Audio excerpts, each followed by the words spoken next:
தமிழ்நாட்டில் இன்றைக்கு ஒரு ஆட்சி நடைபெறுகிறது. அந்த ஆட்சியை பற்றி மற்றவர்கள் பேசினார்கள், நானும் பேசலாம். ஆனால் அதற்கு முன்பாக அல்லது அதற்கு மாறாக இந்த நிகழ்ச்சி எதற்காக ஏற்பாடு செய்யப்பட்டிருக்கிறதோ அந்த இடத்தில் நான் நின்று பேச விரும்புகின்றேன். காரணம், இளைய தலைமுறையை சார்ந்த நிறைய தோழர்களை நான் எதிரே பார்க்கிறேன்.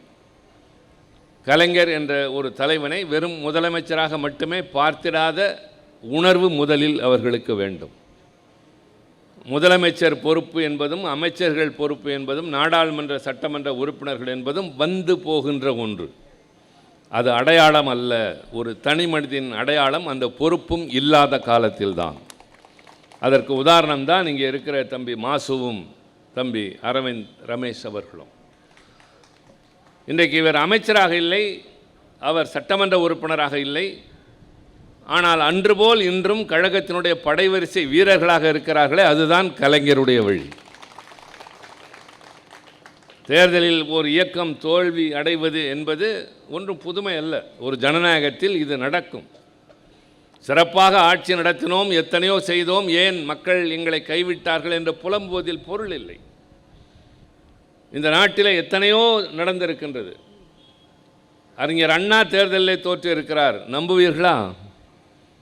அவர்கள் போல அறிவில் சிறந்தவர், அவரை போல தமிழ் இனத்திற்கு எழுச்சி ஊட்டியவர். இன்றைக்கு இந்தியாவில் தமிழ்நாடு தனித்துவத்தோடு விளங்குகிறது என்றால் அதற்கு காரணம் திராவிட முன்னேற்ற கழகம், அதை கண்டெடுத்த அண்ணன் அறிஞர் அண்ணா. அவர் தேர்தலில் தோல்வியுற்றார். பெருந்தலைவர் காமராஜர் தியாகசீலர் என்று பெயர் பெற்றவர், அவர் தேர்தலில் தோற்று இருக்கிறார். தேர்தலில் தோற்காத ஒரே தலைவர் கலைஞர் மட்டும்தான். கட்சிகள் தோற்றிருக்கின்றன. 1991 ஆண்டு கழகம் ஒரு இடத்திலே மட்டும்தான் வெற்றி பெற்றது, அது கலைஞருடைய இடம் மட்டும்தான். பின்னர் நடந்த இடைத்தேர்தலில் இன்னொருவர் வெற்றி பெற்று சென்றார். ஆக இதெல்லாம் நமக்கு புதிது. கழகம் தேர்தலிலே வெற்றியை வாய்ப்பை இழப்பதும் ஆனால் தொடர்ந்து தொய்வின்றி பணியாற்றுவதும் நமக்கு பழக்கமான ஒன்று, அதை ஏற்றுக்கொள்கிறோம். ஆனால் இப்படி நடந்திருக்கக்கூடாதே என்ற எண்ணம் மக்களுக்கு வந்திட வேண்டும். அதற்கான காரணங்களை எடுத்துச் சொல்வதும் எங்கள் கடமையாகிறது. நான் பலவற்றை சொல்ல வேண்டும். கலைஞர் என்கின்ற மனிதன் அல்லது தலைவர் எதுவாக வேண்டுமானால் வைத்துக் கொள்ளலாம். பன்முகத்தன்மை கொண்டவர், பல பரிமாணங்களை உடையவர். அவரை போல பல கோணங்களில் பார்க்கக்கூடிய தலைவர்கள் கிடையாது. நான் அவர் நல்ல நிலையில் இருந்தபோது, உணர்வுகள் குன்றாத நிலையில் இருந்த பொழுது, என்னுடைய PhD பட்டத்திற்காக ஒரு ஆய்வு தலைப்பை தேர்ந்தெடுத்தேன். அந்த தலைப்பை நான் ஆர்வத்தோடு தேர்ந்தெடுத்தேன். ஆனால் அதை தொடர்ந்து அதை முடிக்க முடியாத நிலை ஏற்பட்டதற்கு காரணம் உண்டு. Comparative study of Winston Churchill and Kalaignar என்பதுதான் அதன் தலைப்பு. இங்கிலாந்து நாட்டை ஆண்ட வின்ஸ்டன் சர்ச்சிலையும் கலைஞரையும் ஒப்பிட்டு அதனை செய்கின்ற ஆய்வு என்பது அங்கிருக்கிற நாடுகளுக்கும் செல்ல வேண்டும் என்ற, கலைஞரை பற்றி தெரிய வேண்டும் என்கின்ற அந்த பெரிய எண்ணத்தோடும் நோக்கத்தோடும் நான் அதை செய்ய ஆரம்பித்தேன். கலைஞர் கூட மகிழ்ந்தார்.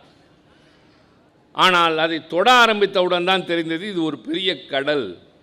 நான் ஏதோ நீச்சல் குளம் என்பதைப் போல அல்லது ஆற்றிலே நீந்துவதைப் போல எண்ணி இறங்கியதற்கு பின்னால் தான் அது கடல் என்று தெரிந்தது. காரணம், இரண்டு பேரும் பறந்து விரிந்த அறிவு பெற்றவர்கள், இரண்டு பேரும் நாடாண்டு இருக்கிறார்கள், இரண்டு பேரும் இலக்கியவாதிகள். இதெல்லாம் ஒப்புவமை. இலக்கியத்திற்கு நோபல் பரிசு பெற்ற முதல் அரசியல்வாதி வின்ஸ்டன் சர்ச்சில் தான். தலைவருக்கு அது கிடைக்கவில்லையே தவிர அதற்கான தகுதிகள் உண்டு. இப்படி ஒப்பிட்டு பார்க்கிற போது சர்ச்சிலிடம் இருந்த சில குறைகள் கலைஞரிடம் இல்லை, கலைஞரிடம் இருந்த சில நிறைகள் சர்ச்சிலிடம் இல்லை. எனக்கு வழிகாட்டியாக இருந்த பேராசிரியர் ரொம்ப கடினமான தலைப்பை தேர்ந்தெடுத்து விட்டீர்கள் என்று கொஞ்ச நாளில் விலகி கொண்டார். ஏன் இதை இப்போது நான் குறிப்பிட்டு சொல்கிறேன் என்று சொன்னால், உலகத்தில் வாழ்ந்த ஒரு மிகப்பெரிய சரித்திரத்தில் இடம்பெறக்கூடிய ஒரு தலைவனோடு நம்முடைய தலைவரை ஒப்பிடுவது அவர்களை மிகைப்படுத்த அல்ல, அதற்கான தகுதிகள் அவருக்கு இருந்த காரணத்தில். ஒரு எழுத்தாளராக, சமூகத்தில் புரட்சியை ஏற்படுத்தக்கூடிய எழுத்தாளராக, விழிப்புணர்ச்சியை ஏற்படுத்தக்கூடிய பேச்சாளராக, அழகு நயம் ததும்புகின்ற கவிதைகளை எழுதுகிற கவிஞராக, வசனகர்த்தாவாக, அதே நேரத்தில் ஒரு பெரும் போராளியாக, அதுதான் கலைஞருடைய நிரந்தர அடையாளம் என்பது, அவர் கடைசி வரை போராளியாக இருந்தார் என்பதுதான். என்னுடைய மனங்கவர்ந்தது அதனால்தான். நான் கல்லூரி படிக்கிற நாட்களில் பள்ளியிலிருந்து கழகத்தின் மீது பற்று உண்டு. என் தாய் கற்றுக் கொடுத்ததனால் வந்த கழகத்தின் பற்று அது. ஆனால் கல்லூரியிலே நான் தீவிரமாக ஈடுபட்டு அவசர காலத்தில் மிஸ்ஸாவிலே செல்லக்கூடிய அளவிற்கு காவல்துறையினரால் கண்காணிக்கப்பட்டு நான் ஓராண்டு காலம் சிறையில் அடைபட்டேன் என்றால் கலைஞர் மீது கொண்ட காதல், கலைஞர் மீது கொண்ட ஈர்ப்பு, அவருடைய வீரம் செறிந்த உரைகள், அவருடைய திரைப்படத்தினுடைய வசனங்கள், அதில் இருந்த கருத்து செறிவு, இதுதான் ஒரு இளைஞனை ஆக்கிரமிக்கும் அல்லது ஆட்கொள்ளும் என்பதற்கு உதாரணமாக என் போன்ற பலர் கிளம்பினோம். இதையெல்லாம் விட மிகப்பெரிய சிறப்பு, அப்படி ஆர்வத்தோடு வந்த எங்களை அரவணைத்தார் கலைஞர். அதுதான் தாய்மை பண்பு. அண்ணாவிடமிருந்து அவரிடம் வந்த குணங்களில் ஒன்று அந்த அரவணைக்கின்ற தன்மை. எதிரே இருக்கிற மற்றவர்களுக்கும் எல்லோருக்கும் பொதுமக்களுக்கும் சேர்த்து சொல்வேன், எல்லா கட்சியிலும் ஊழியர்கள் கூட்டம் என்று சொல்வார்கள், தலைவர்கள் தொண்டர்கள் என்பார்கள். ஆனால் திமுகவில் மட்டும்தான் அண்ணன் தம்பி என்று நாங்கள் அழைப்போம், செயல் வீரர்கள் கூட்டம் என்று அழைப்போம். யாரையும் தாழ்த்தி எங்களுக்கு பழக்கம் இல்லை. அப்படி ஒரு பாசத்தை அண்ணா வளர்த்தார். ஒரு தாய் வயிற்றில் இத்தனை பிள்ளைகள் பிறக்க முடியாது என்ற காரணத்தால் பல தாய் வயிற்றிலே பிறந்தோமே தவிர நாம் அனைவரும் ஒரு தாய் வயிற்று பிள்ளைகள் என்று சொன்னாரே, அது நடந்தது. எனக்கு உடன் பிறந்த அண்ணன் கிடையாது, தம்பி கிடையாது. என்னை பெற்ற தந்தையை நான் பார்த்ததில்லை. சித்தப்பா பெரியப்பா கிடையாது. சொல்லிக்கொள்கிற அளவிற்கு பெரிய உறவுகள் கிடையாது நான் பெற்ற பிள்ளைகளை தவிர. தாயும் இல்லை, பின்னர் மனைவியும் இல்லை. ஆனால் நான் தனி மனிதன் இல்லை. தமிழ்நாடு முழுவதும் ஆயிரக்கணக்கான அண்ணனும் தம்பியும் எனக்கு இருக்கிறார்கள். அதுதான் இந்த இயக்கம் தந்தது. வேறு எந்த கட்சியில் இந்த சிறப்பு இருக்கிறது சொல்லுங்கள்? பதவியில் இருக்கலாம், அதிகாரத்தில் இருக்கலாம், ஆனால் அடுத்த தெருவிலே கூட அவர்களுக்கு வேண்டியவர்கள் இருக்க மாட்டார்கள். எனக்கு தமிழ்நாடு முழுவதும் இல்லை, உலகமெங்கும் தமிழ் பேசுகிறவர்கள் இடத்துல எல்லாம் அண்ணன் தம்பிகள் இருக்கிறார். இதுதான் இந்த இயக்கம். அதை அண்ணா உருவாக்கி கட்டி காத்தார் கலைஞர். 5 தடவை முதலமைச்சர் என்றீர்கள், 50 ஆண்டு காலம் இந்த கட்சியின் தலைவர். சாத்தியமே இல்லை, யாராலும் முடியாது. 50 ஆண்டு காலம் போராட்ட காலங்களில் வழிநடத்தி இருக்கிறார். அவருடைய திரைப்படங்கள் இன்றைக்கும் நின்று நிலைத்திருக்கிறது. பராசக்தி எப்போது வந்தது? 1952 ஆண்டு. சற்றேறக்குறைய 75 ஆண்டுகளை தாண்டி விட்டது. இன்னமும் அந்த படத்தை பார்க்கிறோம், அந்த பாடல்களை கேட்கிறோம். அவர் எழுதிய பாடல்களும் வசனங்களும் இன்றைக்கும் திரைப்படத்திற்கு போகிறவர்கள் பேசி காட்டக்கூடிய வசனமாக இருக்கிறதே. வேறு யாருக்கு உண்டு இந்த சிறப்பு? அவைகளெல்லாம் வெறும் வசனங்கள் அல்ல, நடைமுறை. சமுதாயத்தில் இருந்த இழிவுகளை மக்களுக்கு புரிய வைக்கின்ற வகையிலே அவர் அண்ணாதான் முதலில் கலைத்துறையை தேர்ந்தெடுத்தார். மக்களிடம் பிரச்சாரத்தை கொண்டு செல்ல அவர் நாடகம் நடத்தினார். பின்னர் கலைஞர் நாடகம் நடத்தினார். அதே போல மற்றவர்களும் நடத்தினார்கள். அண்ணா பின்னர் திரைத்துறைக்கு வந்தார். அடுத்து கலைஞரும் வருகிற போது தன்னை விட இவர் மிகச் சிறப்பாக செயல்படுகிறார் என்று அவருக்கு ஊக்கம் தந்து விட்டு அண்ணா அதிலிருந்து ஒதுங்கி கொண்டார். அண்ணாவினுடைய ரங்கோன் ராதா படத்திற்கு வசனம் தலைவர் கலைஞர் எழுதியது. அந்த படத்திற்கு பாடல்கள் எழுதியது தலைவர் கலைஞர் அவர்கள். அந்த அளவிற்கு தனக்கு கீழே இருந்த ஒரு தம்பியை, தன்னோடு வளர்கின்ற ஒருவரை தன்னிடத்திற்கு கொண்டு வந்து பார்த்த அந்த தன்னிகரற்ற குணம் அண்ணாவுக்குத்தான் இருந்தது, அது கலைஞருக்கும் இருந்தது. இப்படி அரவணைத்து கொண்டு செல்லுகின்ற ஆற்றல் தான் ஒரு இயக்கத்தினுடைய மிகப்பெரிய பலம். இயக்கம் மேடைகளில் வளர்ந்தது பேச்சால், பின்னர் நாங்கள் எழுதிய எழுத்துக்களால். ஆனால் கட்சி உள்ளுக்குள்ளே பலப்பட்டது அண்ணன் தம்பி என்ற குடும்ப பாசத்தால். இதை கட்டி காத்த காரணத்தால் தான் அவர் தலைவர் என்று எங்கள் நெஞ்சத்திலே நிலையாக குடிகொண்டிருக்கிறார். ஆண்டுகள் 8 உருண்டோடி இருக்கின்றது. அவர் மறைந்து இல்லை, அவர் மறைய மாட்டார். இன்னும் 100 ஆண்டுகள் கடந்தாலும் கலைஞர் என்ற தலைவன் வாழ்வார். முதலமைச்சர்கள் வரலாம் போகலாம், காலம் நினைவிலை வைத்திருக்குமா என்றால் நிச்சயமாக இருக்காது. அப்படிப்பட்ட அந்த நிலையில் நாங்கள் ஏன் இன்றைக்கு அவருடைய புகழினை போற்றுகிறோம் என்று சொன்னால், அதோடு சேர்ந்து எல்லாம் வந்து கொண்டே இருக்கும். அவருடைய அணுகுமுறை என்பது வித்தியாசமாக இருக்கும், யாருடைய மனதும் புண்படாது. நான் இப்போது சட்டப்பேரவையிலே தமிழ்த்தாய் வாழ்த்துக்கு முதலிடம் தர வேண்டும் என்ற ஒரு தீர்மானம் நிறைவேறிய போது எண்ணிக்கொண்டேன், யாராவது அதை குறிப்பிடுவார்கள் என்று யாருமே குறிப்பிடவில்லை. மனோன்மணியம் சுந்தரனார் எழுதிய பாடல்தான் தமிழ்த்தாய் வாழ்த்து என்று தமிழக அரசால் ஏற்றுக்கொள்ளப்பட்டது. அண்ணா காலத்து கனவு அது. ஆனால் அண்ணா மறைந்தவுடன் அதை உடனடியாக நெஞ்சத்திலே தாங்கி கலைஞர் அவர்கள் எந்த பாடல் தமிழ்த்தாய் வாழ்த்தாக இருக்கக்கூடும் முடியும் என்று எல்லா பாடல்களையும் ஆய்ந்து அறிந்து அதற்கு தேர்ந்தெடுத்த பாடல் தான் நீராறும் கடலுடுத்த என்ற தமிழ்த்தாய் வாழ்த்து நாம் அனைவரும் பாடுவது. அந்த நாளில் MS விஸ்வநாதனை கொண்டு சுசிலாவையும் TM சௌந்தரராஜனையும் வைத்து அந்த பாடலை பாடச் செய்து இன்றளவுக்கும் அது ஒலித்து கொண்டிருக்கிறது. 1970 அரசாணையாக பிறப்பிக்கப்பட்டது. இதில் என்ன சிறப்பு என்று கேளுங்கள். அந்த நீராறும் கடலுடுத்த என்ற பாடலில் ஒரு வரி வரும், சிதையா உன் சீரிழமை திறன் வியந்து. அது தமிழின் சிறப்பு. கால ஓட்டத்தால் எல்லாம் சிதைந்து போகும், எல்லாம் ஒரு காலகட்டத்திலே அடையாளம் தெரியாமல் அழிந்து போகும், ஆனால் சிதையாத இளமை கொண்டது தமிழ் மட்டும்தான் என்று மனோன்மணியம் சுந்தரனார் எழுதினார்.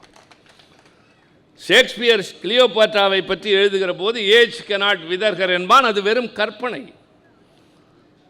மிக பிரபலமான அந்த நாள் நடிகைகளை இன்றைக்கும் திரையிலே பார்த்தால் பார்க்க பரவசமாக இருக்கக்கூடியவர்களை இன்றைக்கு நேரில் போய் பார்த்தால் வருத்தமாக இருக்கும், சங்கடமாக இருக்கும், இப்படி மாறிவிட்டார்கள் என்று.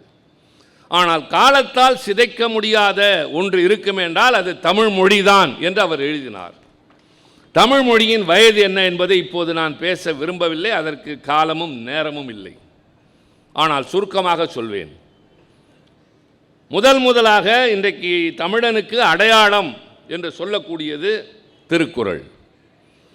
தமிழனுக்கு பெருமை தரக்கூடியது திருக்குறள். அதை போற்றி மக்களிடம் கொண்டு சேர்த்து பள்ளிக்கூடத்திலே மனப்பாடமாக இருந்ததை நடைமுறைக்கு கொண்டு வந்தது அண்ணா காலத்திலேயே கலைஞர் அவர்கள் தான் அமைச்சராக இருந்து எல்லா பேருந்துகளிலும் கூட அவர் போக்குவரத்து துறை அமைச்சராக இருந்தபோது திருக்குறளை பொறிக்க செய்தார்.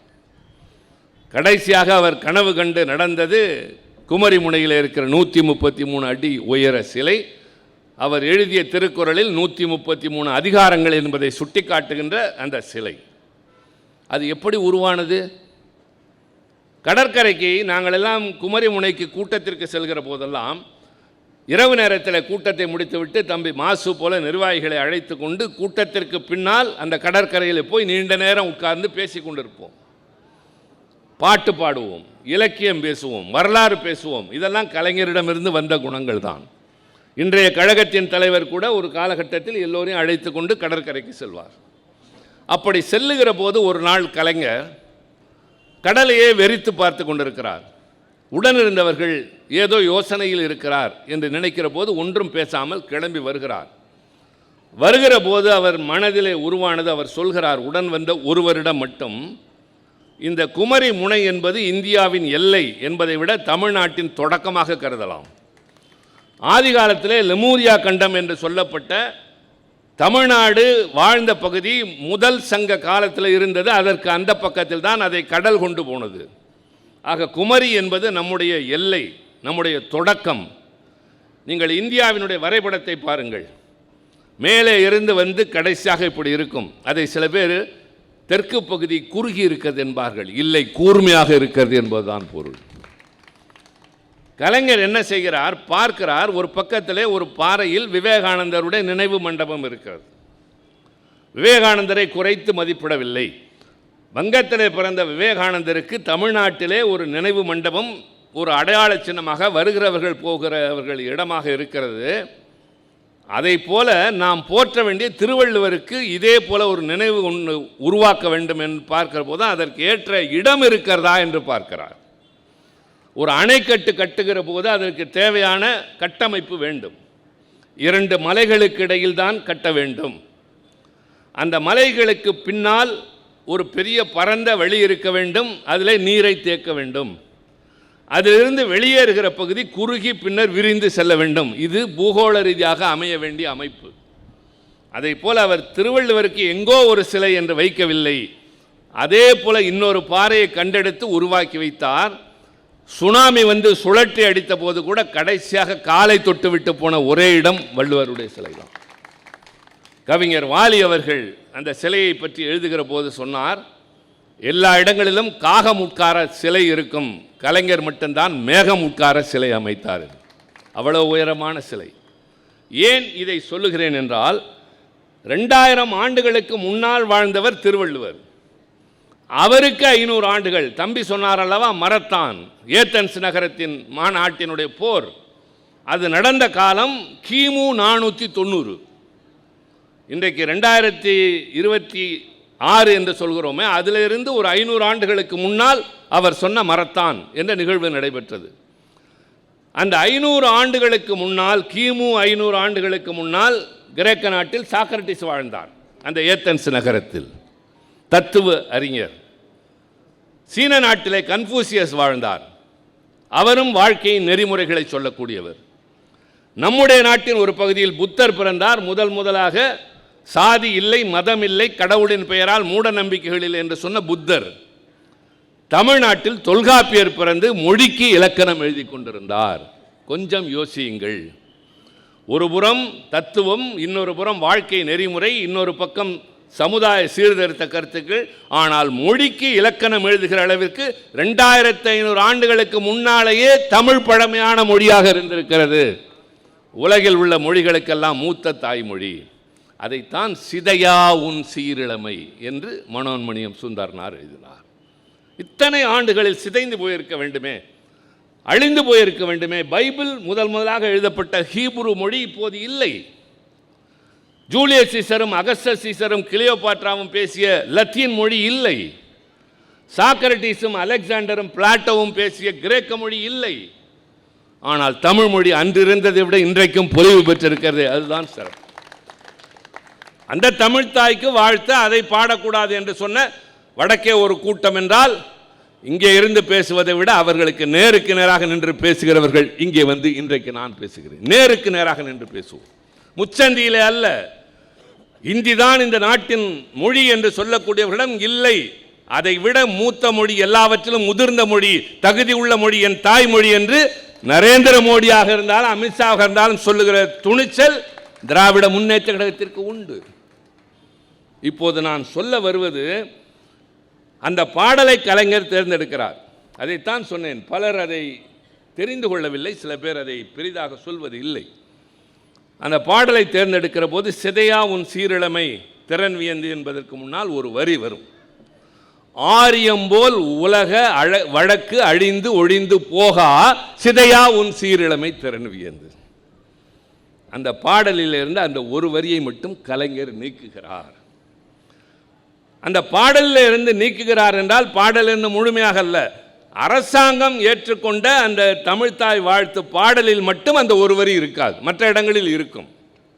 ஏன் அதை நீக்கினார் என்றால், பெருமை அடையுங்கள் எப்படிப்பட்ட தலைவன் கலைஞர் என்பதற்காக.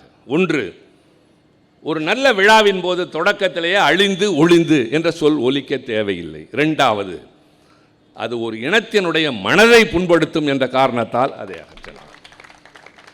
நாங்கள் கொள்கை அடிப்படையில், இனத்தின் அடிப்படையில் ஆரியத்தை எதிர்த்தவர்கள்தான்.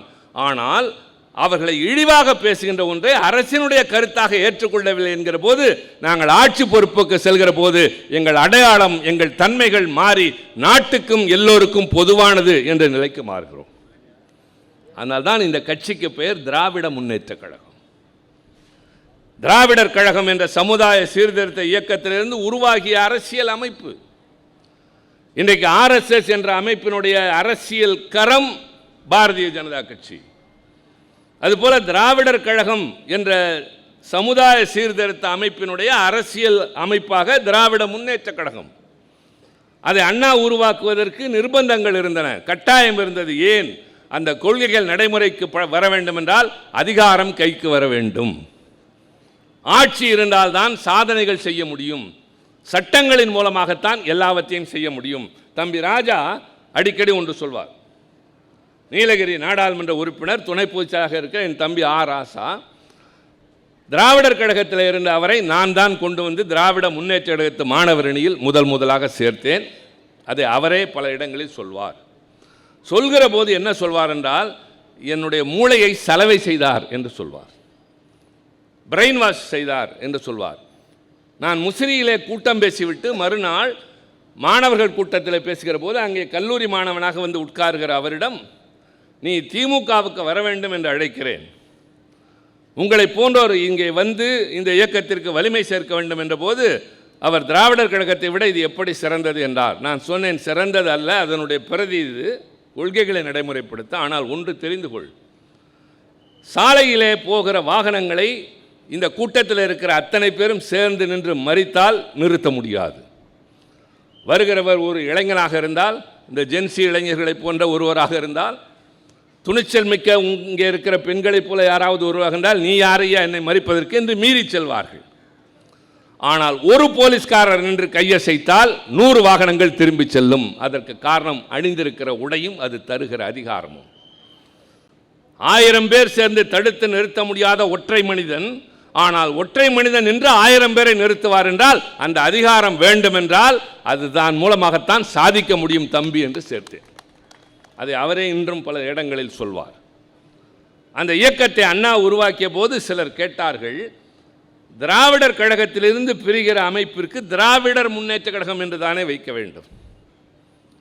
பேராசிரியரை போல சில சொற்களுக்கு சில ஐயங்களுக்கு விளக்கம் சொல்லக்கூடியவர்கள் யாருமே இல்லை. எல்லாவற்றிற்கும் விளக்கம் தருவார். அவர்தான் சொல்வார், இந்த திராவிடம் என்ற இனத்திற்கோ அல்லது இந்த சொல்லுக்கோ உள்ள தனித்தன்மை என்னவென்றால் ஆரியம் தவிர்த்த ஒரே சொல் திராவிடம் தான் என்று சொல்வார். அண்ணா வந்து திராவிடர் கழகத்திலிருந்து திராவிட முன்னேற்ற கழகம் தொடங்குகிற போது நீங்கள் ஏன் திராவிடர் முன்னேற்ற கழகம் என்று வைக்கவில்லை என்ற போது அண்ணா விளக்கம் சொன்னார், இந்த உலகத்தின் எல்லா பகுதிகளிலும் வாழக்கூடிய திராவிடர்களின் தன்னுரிமைக்காக அவர்களுடைய எழுச்சிக்காக பாடுபடுகின்ற அமைப்பு திராவிடர் கழகம். ஆனால் திராவிட முன்னேற்ற கழகம் என்பது திராவிடம் என்ற இந்த பூகோள பகுதிக்குள் வாழ்கின்ற எல்லா தரப்பு மக்களுக்குமான ஒரு பொதுவான அமைப்பாக இருக்கும் என்று சொன்னார். இப்போது புரிகிறதா? கொள்கை அளவிலே ஒரு இனத்தின் தன்மைகளை அவர்களுடைய அடிப்படை கோட்பாடுகளை எதிர்த்த நாங்கள் ஆட்சிக்கு வந்தவுடன் அவர்கள் மனம் புண்படுகின்ற ஒரு வரியை எடுத்தார் அல்லவா, அங்குதான் கலைஞர் உயர்ந்தவராக நிற்கிறார். அதே போல அண்ணா சட்டமன்றத்திற்குள் நுழைந்த போது ஒன்றை செய்தார், ஒரு உத்தரவு பிறப்பித்தார். அரசு செயலகத்தில் தலைமைச் செயலகத்தில் எந்த இடத்திலும் எந்த மத சின்னங்களும் இருக்கக்கூடாது, எந்த கடவுள் படங்களும் இருக்கக்கூடாது, வருகிறவர்களுக்கு பொதுவானவர்களாக இங்கு இருக்கிறவர்கள் காட்சி தர வேண்டும் என்றார். மதசார்பற்ற என்பதற்கு இலக்கணமாக திமுக ஆட்சி திகழ்ந்தது. ஆக ஒரு தமிழ்த்தாய் வாழ்த்துக்கு ஒரு பாடலை தேர்ந்தெடுக்கிற போது கூட கலைஞருடைய அந்த நுட்பம், காலப்பேழையும் கவிதை சாவியும் என்று அவர் ஒன்று எழுதினார், ஒரு தொடர் எழுதினார். படித்தவர்கள், படிக்கிற ஆர்வம் உள்ளவர்களுக்கு தெரியும்.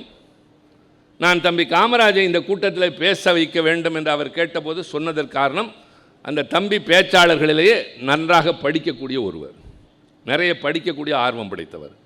இளையகோபால் ஒரு கவிஞர், இப்போது கூட அவர் ஒரு விருது பெற்றிருக்கிறார். ஏகாம்பரம் நடைமுறைக்கு ஏற்ப பேசக்கூடியவர்.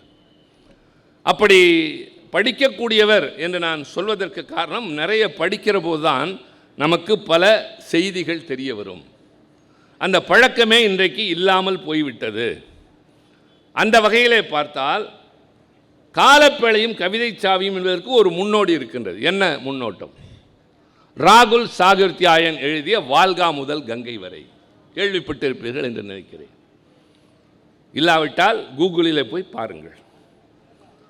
இன்றைக்கு உலகத்தில் இருக்கிற எல்லோரும் கொஞ்சம் அறிவு தெரிவு உள்ளவர்கள், ஆர்வம் உள்ளவர்கள், மனிதகுல தொடக்கத்திலிருந்து இருக்கின்ற வளர்ச்சியை, எவல்யூஷன் தியரி, இதை தெரிந்து கொள்ள விரும்புகிறவர்கள் படிக்கிற நூல் வால்கா முதல் கங்கை வரை.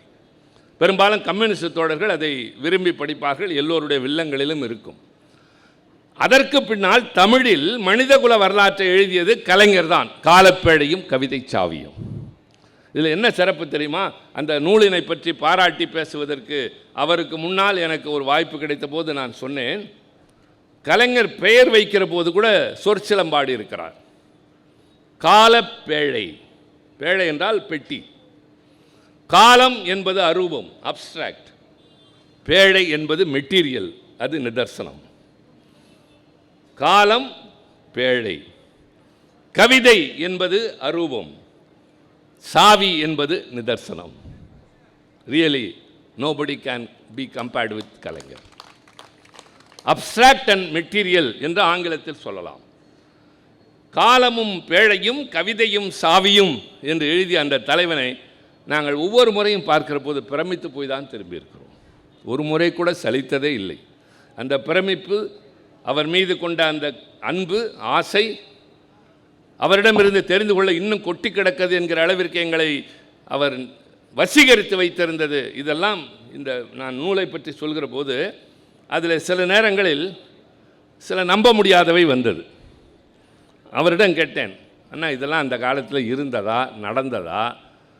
நீங்கள் எழுதிய காரணத்தால் நம்புகிறோம் என்ற போது அவர் சொன்னார், இலக்கியம் எழுதுகிற போது கொஞ்சம் கற்பனையும் வேண்டும் ஐயா, இல்லாவிட்டால் அது சுவையாக இருக்காது, அது வெறும் வரலாறாக மாறிவிடும் என்று சொன்னார். நீங்கள் பூம்புகார் படம் பார்த்தால் தெரியும், சிலப்பதிகாரத்தில் இல்லாத 2 காட்சிகள் வரும். என்ன சொல்லு சொல்லு, என்னன்னு சொல்லு. சிலப்பதிகாரத்தில் வராத காட்சி 2 காட்சிகள். திருமணம் ஆன உடனேயே கோவலன் மன்னன் நடத்துகிற ஒரு விருந்துக்கு செல்கிறான், ஒரு நடன நிகழ்ச்சி. அந்த நடன நிகழ்ச்சியில் ஆடுகிறவள் தான் மாதவி. திருமணம் ஆன அன்றே செல்கிறான். அந்த நடனத்தை பார்த்தவன் அவளை ஏலம் விடுகின்ற போது ஒரு பெரிய பொருள் கொடுத்து மாதவியை விலைக்கு வாங்கி வந்து விட்டான். பின்னர் அவளுடனே காலம் கழித்தான், திரும்பினான். இது சிலப்பதிகாரம். உங்களில் சிலர் கேட்கலாம், அது எப்படி ஒருவன் திருமணமான அன்றே போய் இன்னொரு நடன மாதுவை தனக்கான பொருளாக ஆக்கி கொண்டு திரும்பலாம்? இது தமிழ் இலக்கியமா, தமிழ் மரபா என்று கேட்கலாம். கலைஞர் ஒரு காட்சியை சேர்த்திருப்பார். அந்த பெண் விற்பனைக்கு என்று சொன்னவுடன் அவளை வாங்குவதற்கு வணிக நிமித்தமாக ரோம் நாட்டிலிருந்து வந்த ஒரு யவன வாணிகன் பெரும் பொருள் மூட்டையோடு உட்கார்ந்திருப்பான், வயதானவன். இந்த வயதானவன் அந்த பெண்ணை கொண்டு போய் விடுவான் என்பதை தடுப்பதற்காக கோவலன் வாங்கியதாக கலைஞர் அதில் காட்டியிருப்பார். அடுத்து கண்ணகியிடமிருந்து பிரிந்து சென்ற கோவலன் கடைசியாக மாதவியிடம் கருத்து வேறுபாடு கொண்டுதான் திரும்பினான் என்று சிலப்பதிகாரத்தில் வரும். ஆனால் பூம்புகார் படத்தில் இடையிலே ஒரு காட்சி வரும்.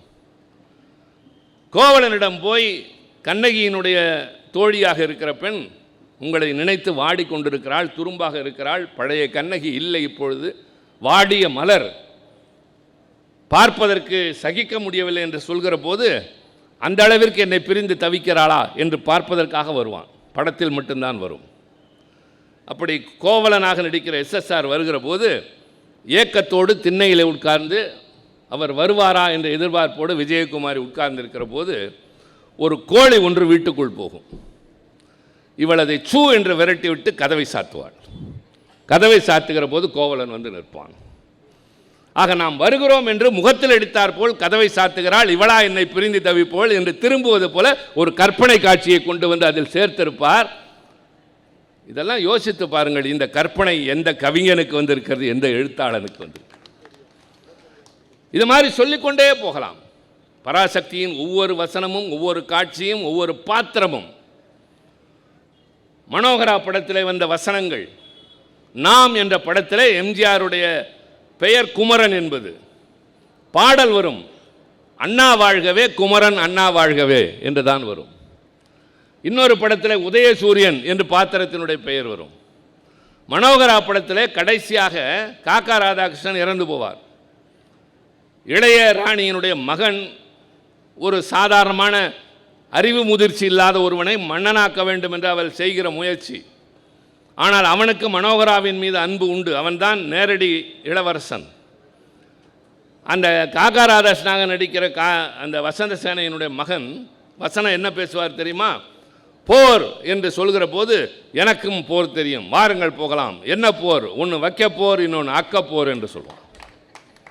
அவ்வளவு பெரிய அறிவாளி அவர். ரொம்ப உணர்ச்சிகரமானதில் கூட நகைச்சுவையை கொண்டு வந்து நுழைப்பார். தனியாக பேசுகிற போது மட்டுமில்லை, திரைப்படத்திலும் கூட. அந்த காக்கா ராதாகிருஷ்ணன் கடைசி காட்சியில் இறந்து போவார். இறந்து போவதற்கு முன்னால் மனோகரன் தன் மடியிலே வைத்து கொண்டு அழுது புலம்புவார், தம்பி உனக்கு எப்படி ஆகிவிட்டது என்று. அதற்கு அவர் காயம்பட்ட இடத்தை பிடித்து கொண்டு சொல்வான். காக்கா ராதாகிருஷ்ணன் சொல்வார், அண்ணா நீதான் நாடாள வேண்டும், அண்ணா நீதான் நாடாள வேண்டும். அப்போல்லாம் நாங்கள் எதிர்கட்சினா 50 கற்பனையே செய்ய முடியாத காலத்தில், தணிக்கைத்துறை இருந்த காலத்தில் கலைஞருடைய வசனம் பதிவு செய்தது, அண்ணா நீதான் நாடாள வேண்டும். இது ஒரு பாத்திரத்தின் மூலமாக கொண்டு வருகிறார். அண்ணா வாழ்கவே, குமரன் அண்ணா வாழ்கவே.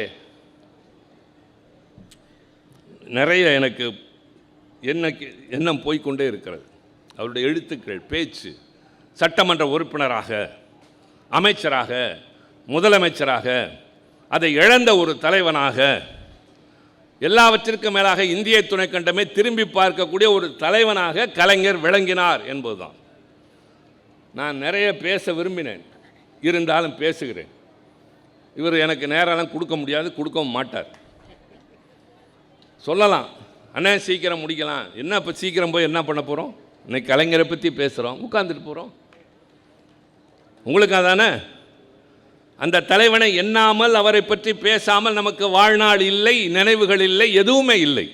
கையில் கருப்பு சிவப்பு கொடி இருக்கிற வரை, இன்றைக்கு இருக்கிற சோதனை கட்டத்தை தாண்டப் போவதும் கலைஞர் என்ற அந்த தலைவனால் மட்டும்தான்.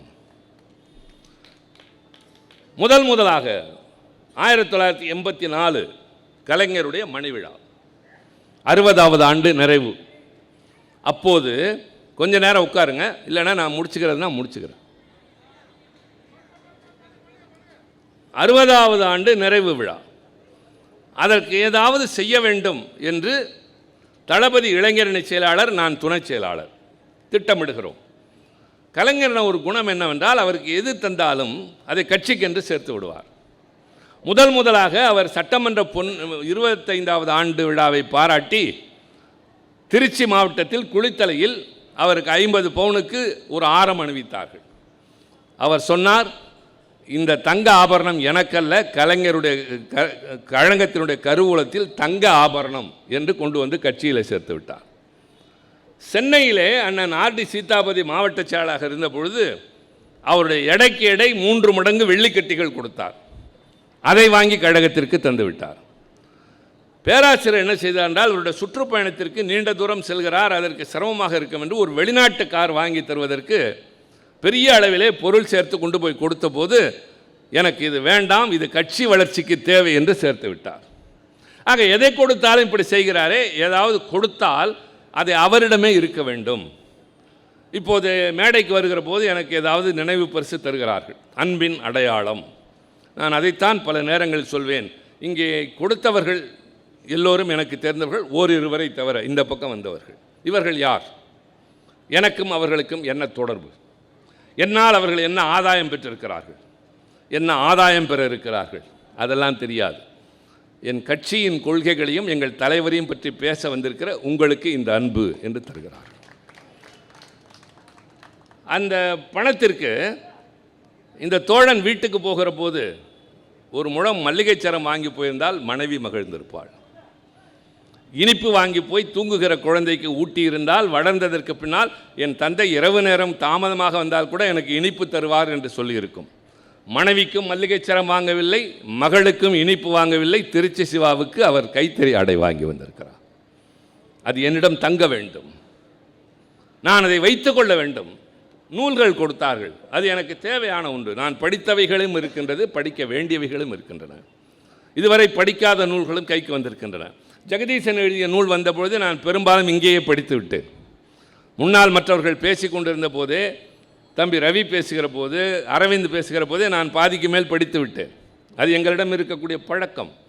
ஆக ஒரு பரிசு பொருள் என்பது எதற்காக என்றால், ஒருவருடைய நினைவாக இதை இவர் தந்தார், இந்த இடத்திலே தந்தார் என்று அவருடைய நினைவு அதை பார்க்கிற போதெல்லாம் வர வேண்டும். அதற்கு பெயர் தான் அன்பளிப்பு. கடமைக்கு எதையும் செய்யக்கூடாது.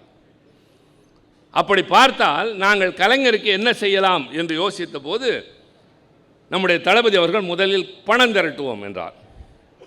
நம்ப மாட்டீர்கள், இன்றைக்கு இருக்கிற யாரும் எவ்வளவு எங்களுடைய நோக்கம் தெரியுமா? 30 மாவட்டங்கள், ஒரு மாவட்டத்திற்கு ஒரு அமைப்பாளர், 2 துணை அமைப்பாளர்.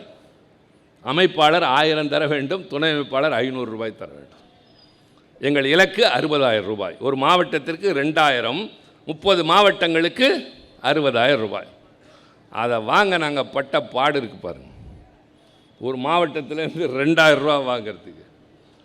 அந்த வாங்கி என்ன செய்யலாம் அப்படின்னப்ப அவர் சொன்னார், ஒன்றே ஒன்று, எது கொடுத்தாலும் கலைஞர் திருப்பி கொடுத்துருவார், கட்சி கொடுத்துருவார், வச்சுக்கணும். எங்கள் கூட ஒரு அறிவாளி இருந்தான், நான் பேர் சொல்ல, வைரத்தில் மோதிரம் கொடுப்போம்மா, பைத்தியம், அவர் எதையுமே வச்சுக்க மாட்டார், வைரத்தில் மோதிரம் போடுவாரா, ஒரு மோதிரம் தான் போட்டிருப்பார், அது அண்ணா அவருக்கு அணிவித்த அந்த மோதிரம். இதிலெல்லாம் நம்பிக்கை கிடையாது. நான்லாம் மிஸ்ஸாவிலேருந்து வெளியே வந்ததற்கு பின்னால் அவர்கிட்ட நெருக்கிறேன். அப்போ எனக்கு வயசு 21, உள்ளே போகிறப்ப 22, 23 வயசான என்னை காரில் கூட்டிகிட்டு கதை பேசிகிட்டே போவார். ஏன்னா நாங்கள் போய் மேடையில் சொல்வோம், பலரிடம் போய் அதை உணர்த்துவோம், நாங்கள் எதிர்காலத்தில் இந்த இயக்கத்தை காக்க வேண்டியவர்கள் என்ற எண்ணம் கொண்ட காரணத்தினால் வயது வேறுபாடு பார்க்காமல் எங்களை கூட்டி கொண்டு போவார். அது மாதிரி நேரத்திலலாம் சொல்லுவார், தம்பி, உன்னை பார்க்கிற போது உன்னுடைய தோற்றம், உடை, இவையெல்லாம் எதிரே வருகிற மக்களுக்கு இவன் நம்மில் ஒருவன் என்று எண்ண வேண்டும்.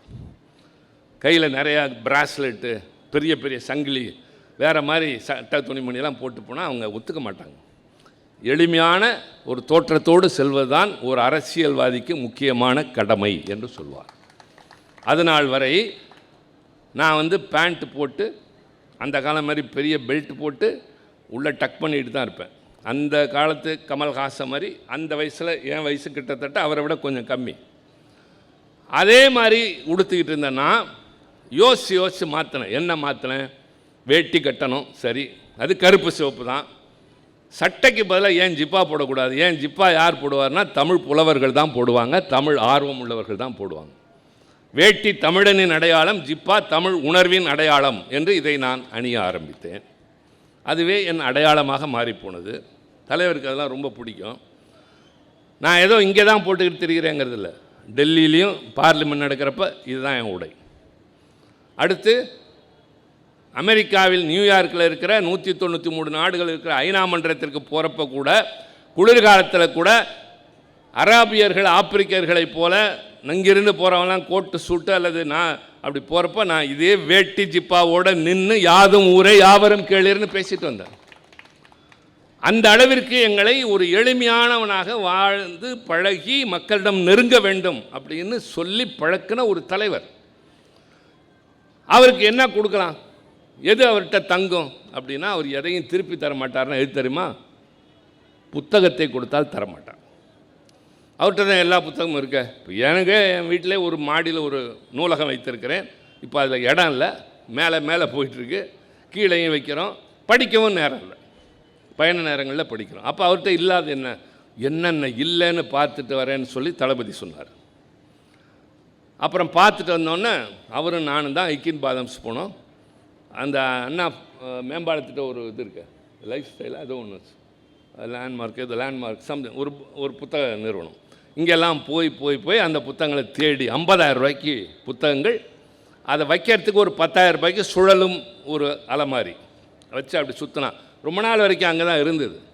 அன்பளிப்பு திமுக இளைஞரணி என்ற பெயரால் எழுதியிருக்கோம். அது இதை கொடுக்கறதுக்கு கடற்கரை கூட்டத்துக்கு நாங்கள் போகிறோம். இல்லைன்னா எங்களை மேடையில் அப்போல்லாம் ஏற்ற மாட்டாங்க, அவரையும் சரி எங்களையும் சரி ஏற்ற மாட்டாங்க. நாங்களாம் சின்ன ஆளுகன்ற ஒரு கருத்து. இதை கொடுக்கணும்னு சொல்லிட்டு மேலைக்கு போயிட்டோம். அவரும் நின்றுட்டு தான் இருப்பார், நான் அங்கிட்டு தான் நின்றுட்டுருப்பேன்.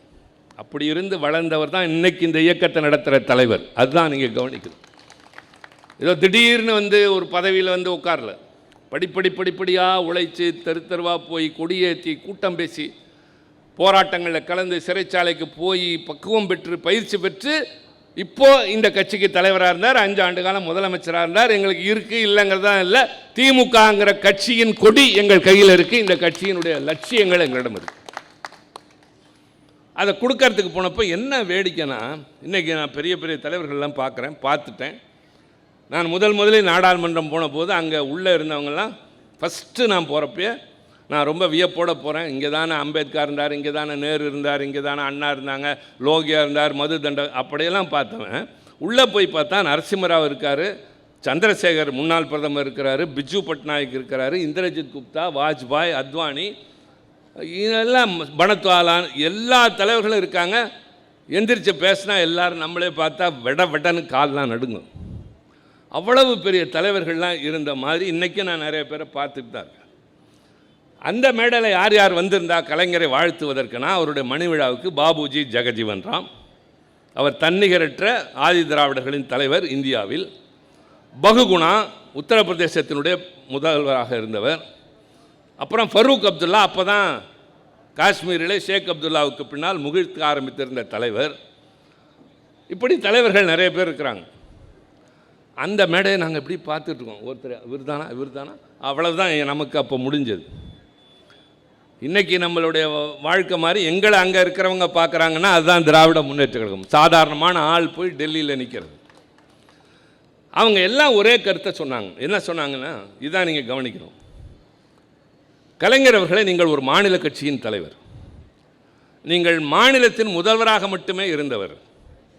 ஆனால் டெல்லி முக்கியமான கட்டங்களில் விவாதிக்கிற போது, அரசியல் பிரச்சனைகளை பேசுகிற போது உங்கள் பெயர் வராமல் இருந்ததில்லை. உங்களுடைய அசைவுகள் எங்களை பல நேரங்களில் யோசிக்க வைத்திருக்கின்றன.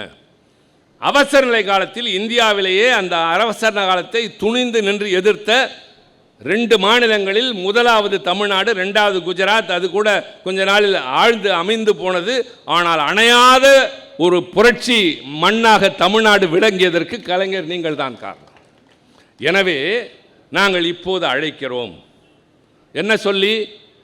நீங்கள் ஒரு மாநில எல்லைக்குள்ளே நின்று விடாதீர்கள், அகில இந்திய அரசியலுக்கு வாருங்கள், உங்களை பிரதமராக்குகிறோம், குடியரசுத் தலைவராக்குகிறோம் என்றார்.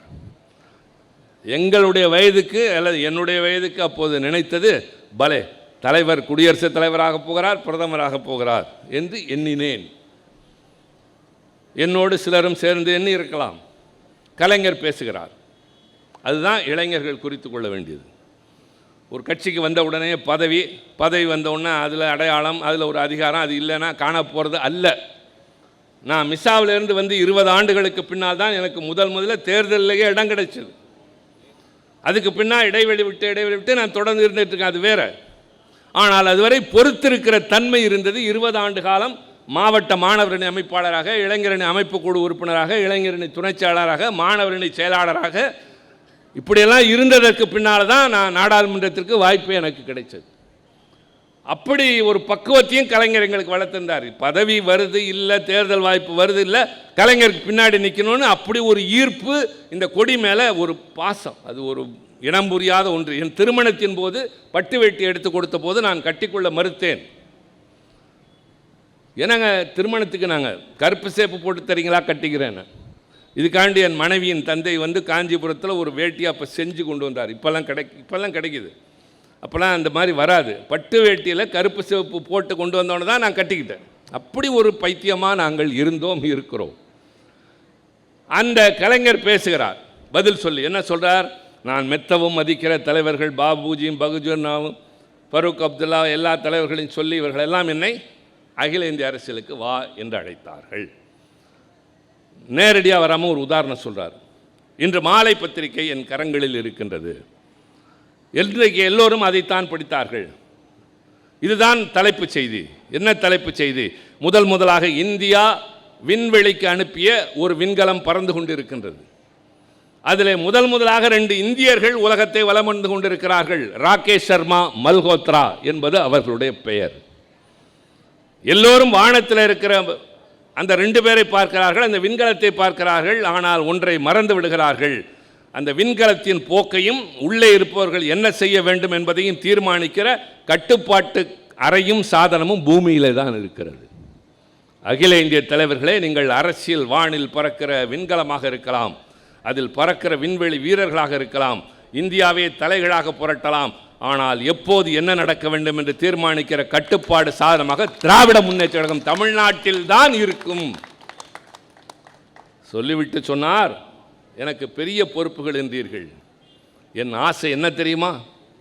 என் நாக்கு தடுமாறாமல் கடைசி தமிழ் சொல்லை உச்சரிக்கிற வரை, என் கரங்கள் நடுங்காமல் நான் கடைசி எழுத்தை எழுதுகிற வரை, என் கால்கள் சோர்ந்து போகாமல் நடந்து எடுத்து வைக்கிற கடைசி அடிவரை, என் பேச்சு, எழுத்து, மூச்சு, செயல் அத்தனையும் தமிழன், தமிழ்நாடு என்பதற்காகவே இருக்குமே தவிர வேறு எதை நோக்கியும் செல்லாது என்று சொன்னாரே.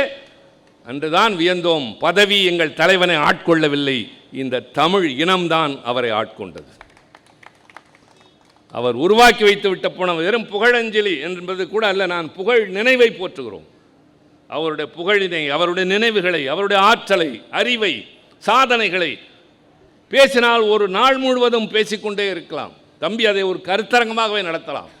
அதை செய்யக்கூடிய வல்லமை அவருக்கு உண்டு. செயல் வீரன். மரத்தான் போட்டியிலே தனி சரித்திரம் படைப்பதைப் போல அதையும் நடத்தலாம். எனக்கு அதில் எல்லாம் நான் ஆர்வம். எல்லாத்தையும் கூப்பிட்டு பேசுங்க. ஒவ்வொரு தலைப்பில் கலைஞரை பற்றி பிச்சு போடுவோம். இன்றைக்கி இருக்கிறவங்களெல்லாம் பார்த்து வேணால் பரவசப்படட்டும், எங்கள் தலைவனுக்கு ஈடாக கொண்டு வந்து காட்டுங்க பார்ப்போன்னு சொல்லுங்கள். நான் இப்போ அவங்களெல்லாம் பற்றி பேசவே இல்லை, பேச வேண்டிய அவசியமே இல்லை.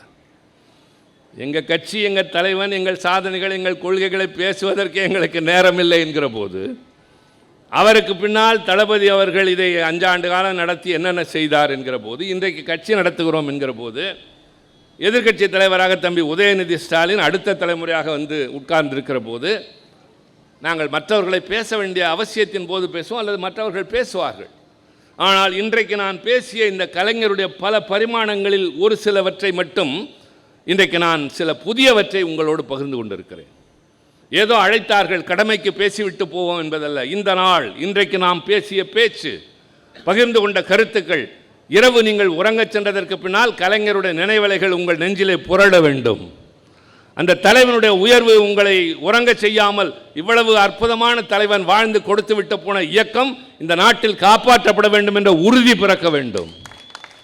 ஆக நினைவை சொற்களால் போற்றுவதும் எதிரே உட்கார்ந்து ஆதரவு கொடுப்பது மட்டுமல்ல, கலைஞருடைய வழியில் அண்ணா உருவாக்கிய இந்த இயக்கத்தை தளபதியினுடைய தலைமையில் நாங்கள் வளர்த்து காட்டுவோம், வென்று காட்டுவோம். தமிழனின், தமிழ் மொழியின், தமிழ்நாட்டின் மண்ணின், மானத்தின் மரபை நாங்கள் நிச்சயமாக காப்பாற்றுவோம் என்ற உறுதியை மேற்கொள்வதுதான் உண்மையான அவருடைய புகழுக்கான நினைவு என்றாக இருக்கும் என்று சொல்லி, இந்த சிறந்த வாய்ப்பையும் கலைஞருடைய எண்ணங்களை பற்றி பகிர்ந்து கொள்வதற்கும் வாய்ப்பு தந்த என் தம்பி மாசுவுக்கும், இந்த பகுதி கழக நிர்வாகிகளுக்கும், வந்து காத்திருந்த உங்களுக்கும் என் மனமார்ந்த நன்றி. மீண்டும் சந்திப்போம். வணக்கம்.